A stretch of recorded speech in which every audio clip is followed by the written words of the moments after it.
Taste of Home, written by It's Rosencrantz, read by Ashe. Try this, Dedue. I think I've got it just right this time. He replaces the lid on the stew that's bubbling merrily in front of him, glancing over his shoulder to see Ashe expectantly holding a plated square of basbosa in one hand and a fork pointed straight to the ceiling in the other. It hasn't been long since Dedue officially parted from his position as His Highness's vassal, and he still finds himself feeling unmoored, purposeless at times. More than a decade's worth of surviving by making his own identity, the smallest things about him is still difficult to overcome, even with practice.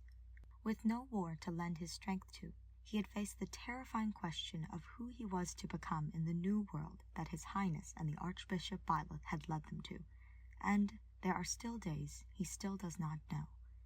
He is learning that the answer need not come to him immediately, thanks in no small part to the young man standing before him, proudly offering a dessert that he has neared to perfected under Dedue's tutelage.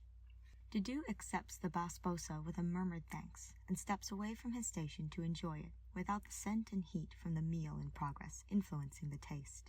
He is as familiar with Ashe's kitchen as he could be with his own, and comfortable here in a way that he has not been for many years anywhere, in truth. It has little to do with the kitchen itself, but he has not yet found the words to express that to Ashe, though he deserves to know the impact and the warmth that he has brought into Dedue's life. Words have never come easy to him. They are even more a struggle now, after having redefined himself so many times by his circumstances.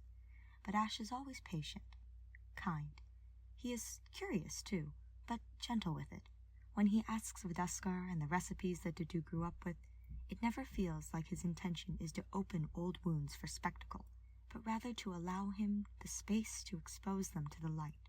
By allowing them to breathe, little by little, he begins to feel that there is a possibility for them to begin to heal. That felt very far from him once. He lifts the basbosa from the plate, careful with it because it is so soft and moist, but a little bit of syrup coats his fingers regardless. It is the sign of a good cake, and before Dedue takes even the first bite, he knows that this will take him back to his childhood, to cooking at his mother's side, carefully drizzling the syrup over the top of the sheet cake, licking the ladle clean when he'd finished while his sister hovered at his elbows and tried to stick her fingers in the cake. They're good memories, even if recalling them still hurts. The pain is like a deep bruise now. He might forget that it's there from time to time, but when he presses on it, the ache travels down into his bones and roots there. It pains him now, as the sweet honey and coconut flavor rolls over his tongue and takes him back to a simpler, happier time. He closes his eyes, and at the edges of his memory, he can see his sister's toothy smile, and can almost smell his mother's perfume. But alongside the pain is a tenuous thread of peace, braiding over on itself and growing stronger when he does not shy away from it. He chews in silence, bite by bite, until the entire cake is gone. Licking his fingertips clean is a throwback from his childhood as well, and something he hasn't indulged in since then. It makes Ashe suck in a surprised breath when he slides his thumb into his mouth and licks it clean, and Dedue opens his eyes, looking intently at him.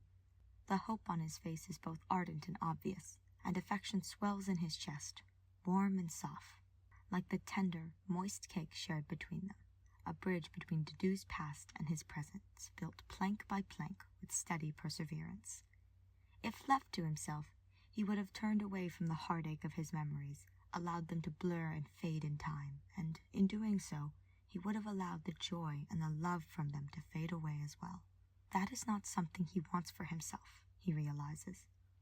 It has also been a long time since he considered what he wanted, but being around Ashe makes that simple, he realizes, in a way that few things are anymore.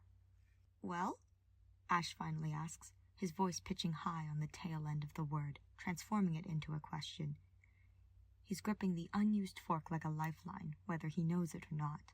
"How is it? I'd let it soak longer this time, like you said your mother used to. I haven't tried it yet, though. I got too excited to have you taste it." Dedue rubs his fingertips together, affection building and growing until it settles over him like calm, until it feels something like peace. He reaches towards Ashe with his clean hand, movements slow and purposeful, and the lines of his face softening into a smile. Instead of curling his fingers around Ashe's shoulders as he normally would, he cups the side of his face and holds it, war-born calluses against the smooth turn of Ashe's cheek.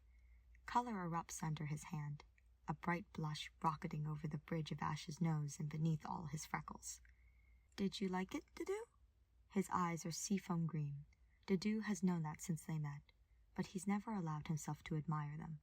He does so now, taking his time. He rubs his fingers over a burst of freckles that make a constellation just below his eye, and he thinks, the sea, the stars, there is so much beauty here. "Yes." Ashe lunges at him, throwing his arms around Dedue and the fork somewhere behind him. It clangs against the pot, or a surface, or something metal. For once, Dedue doesn't care to look and find the source of the commotion and be sure that it won't cause greater problems.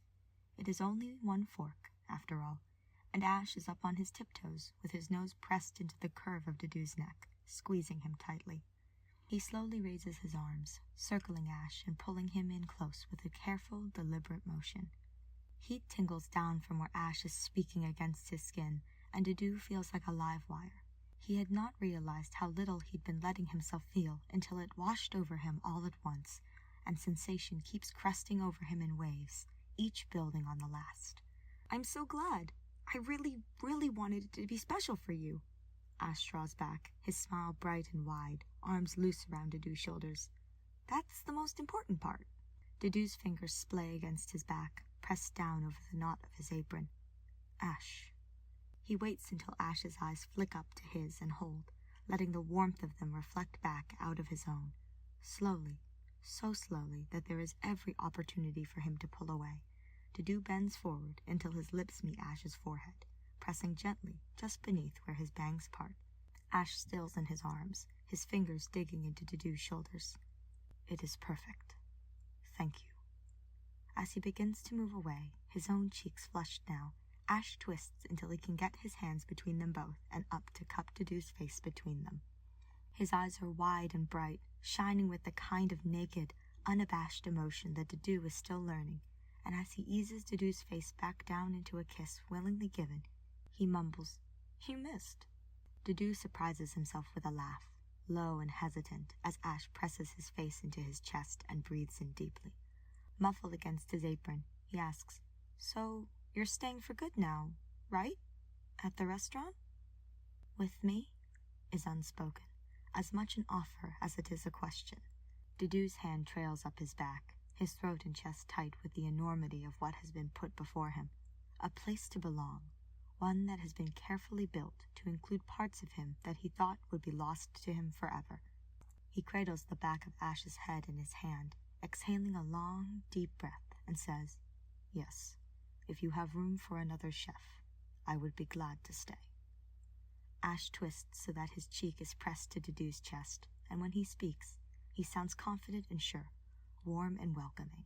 "Wherever I am, there's room for you, Dedue."